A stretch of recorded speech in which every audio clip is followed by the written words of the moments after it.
Today, in a rather surprising announcement for Warhammer 40k, Games Workshop has announced that a whole bunch of Firstborn character kits are going away for a time, with no real details as to exactly when they'll be returning.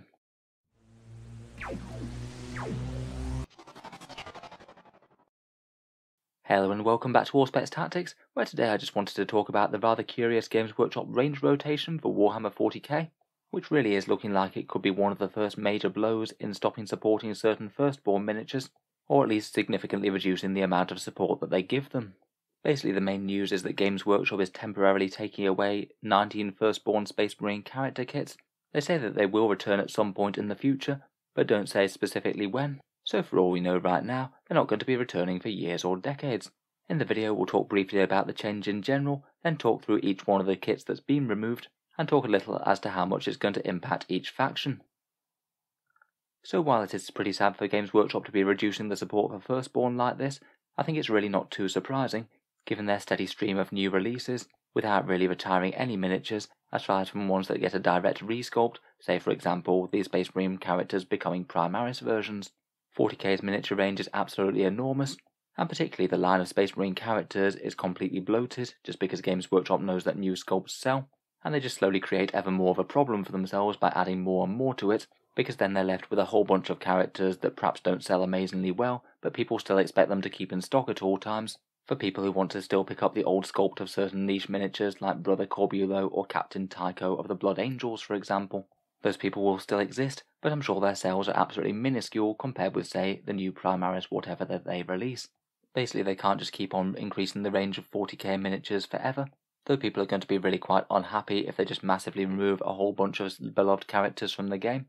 And this appears to be a halfway house type solution, basically saying that they're removing a whole bunch of Firstborn kits, but phrasing it as they're being rotated out and they will return at some point in the future, though they're making absolutely no promises as to when. We'll go through the full list in a second, but apparently you won't be able to buy any of these from after the 27th of February. They'll basically no longer exist on the Games Workshop web store, so the only way that you'd be able to actually field the miniatures in game is to either buy second-hand models, buy any supply of these that happens to be in third-party resellers, convert your own stand-in, or turn to the people who are ripping off Games Workshop by recasting or 3D printing their models directly. I'm going to imagine that at least some people will have less scruples about doing this if Games Workshop aren't even selling the products that they want. I feel like Games Workshop is going for this rotating range type approach just purely because they don't want the outcry of just culling these kits outright, saying that they will return at some point in the future, though as I said, giving no details as to when. They could basically just keep them rotated out indefinitely and still be saying, oh yes, at some point we'll bring them back, maybe next decade or so.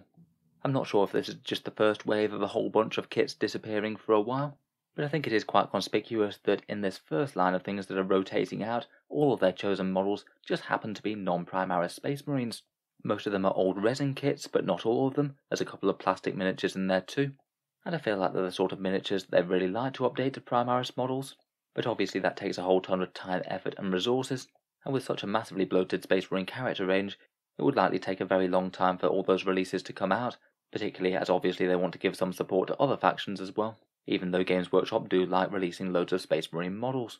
They do confirm in the updates that all the models will remain playable in-game, at least at the moment I guess, so it's good that we're not getting any mass cull of rules from the game. That will be very sad, but I must admit it does make it quite problematic for new players if they want to fill these models and datasheets. Imagine being a new player starting a Flesh Tearers army, they want to fill Gabriel Seth, and then just going on the Games Workshop website and finding that you can't actually buy him at all. Your choices are either find one on eBay, probably going for extortionate prices, wait indefinitely for Games Workshop to re-release him, or pirate the model from recasters. It's just not exactly the best look, particularly after you've probably paid a fair bit for the codex and that's got these datasheets in. Even though they are promising the return of these at some point, I do feel that this could well be one of the first steps of an actual Firstborn phase out, something that's been sort of semi-rumoured since the start of 8th edition, and I must admit if they did start to remove kits, then these would be the exact sort of kits that I would expect them to get rid of. A whole load of character miniatures that don't sell particularly well, and just maybe aren't quite high enough on the priority list to update to a full plastic Primaris sculpt.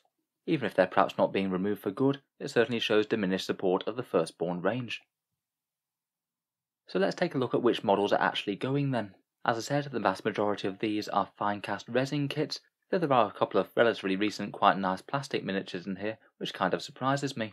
The Blood Angels take a fair few hits, Brother Corbulo, their Captain in Terminator armor, Captain Tycho, and then for the Flesh Tearers, Gabriel, Seth, and their shoulder pads. Corbulo and Tycho are from really quite a long time ago. They absolutely don't surprise me at all, to be honest. Both cool characters, but perhaps not the single most exciting miniatures in the Blood Angels range, particularly with limited combat prowess. That Captain in Terminator armor, though, is a bit of a hit. He's at least a relatively recent nice plastic sculpt for a unique faction captain. I feel like, for the effort that was put into him though, he's probably not yielded Games Workshop massive returns. If you're collecting Blood Angels, often you'd be looking at getting jump pack captains and things, as opposed to Terminator ones. Gabriel Seth, though, on the other hand, is a real loss for the Flesh Tearers. He's an iconic character, and great fun to use in game with that ridiculous axe of his. And maybe his lack of availability just hits a little bit too hard in the fluff. He was one of the most outspoken critics of Primaris Marines, and now he's mysteriously disappeared. The Ultramarines lose a fair few options as well. Chaplain Cassius's resin kit is gone, though you can still get him as part of Kill Team Cassius, so maybe it isn't quite as bad a loss. But then there's Sergeant Telion, their scout commander, Sergeant Kronos, their tank commander, and Captain I. Cato Sicarius himself, who it seems hasn't been quite a good enough boy to get reincarnated as a Primaris miniature yet.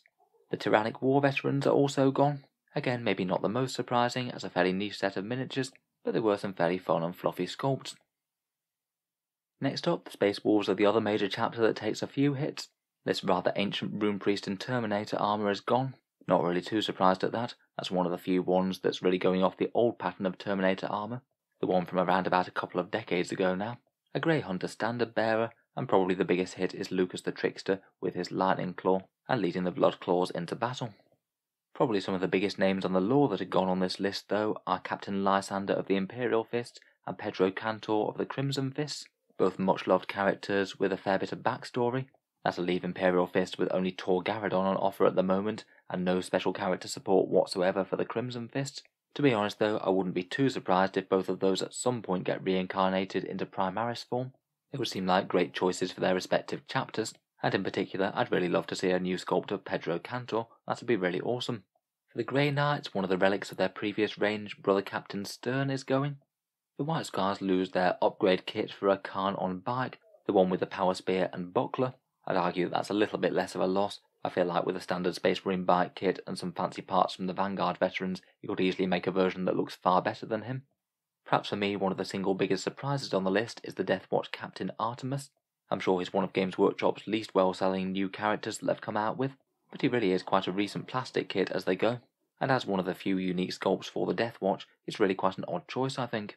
I guess his rules have always been a touch on the underwhelming side, which probably doesn't help, but I do find the removal of relatively recent plastic kits they must have invested a fair bit in a bit on the odd side. Finally, for the Dark Angels, most of them get relatively untouched. The only one that's going is a Company Master sculpt, the fairly distinctive one with the head crest, power sword and robes. I guess he's a fun sculpt, though at least you can represent him with a Space Marine Captain kit and maybe some parts from the Dark Angels veterans. So overall, a rather hefty chunk of the Space Marine character range lost in the warp for the time being. A pretty weird development for 40k, and not something that we've seen before for this game system. I'll be interested to hear your guys' takes on this.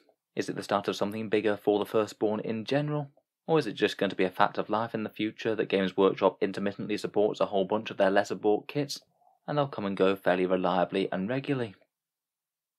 If you've enjoyed the video, feel free to subscribe to Allspecs Tactics, or I'll certainly keep the regular 40k discussions coming. I do try and keep up with Games Workshop's news and rumours each day. Finally, if you have been enjoying all the videos on the channel, I would just like to mention that Allspecs Tactics does have a Patreon page, which you can find down in the video description below. Channel patrons do get a fair few advantages, seeing certain videos early, regular votes to see what sort of things happen next on the channel, and automatic entry into the regular prize giveaways, with the chance to win some really big model kits each month. If any of that sounds good to you, or you'd just like to help support, then the link is down in the video description. In any case, a massive thank you for listening, and I'll hope to see you guys next time.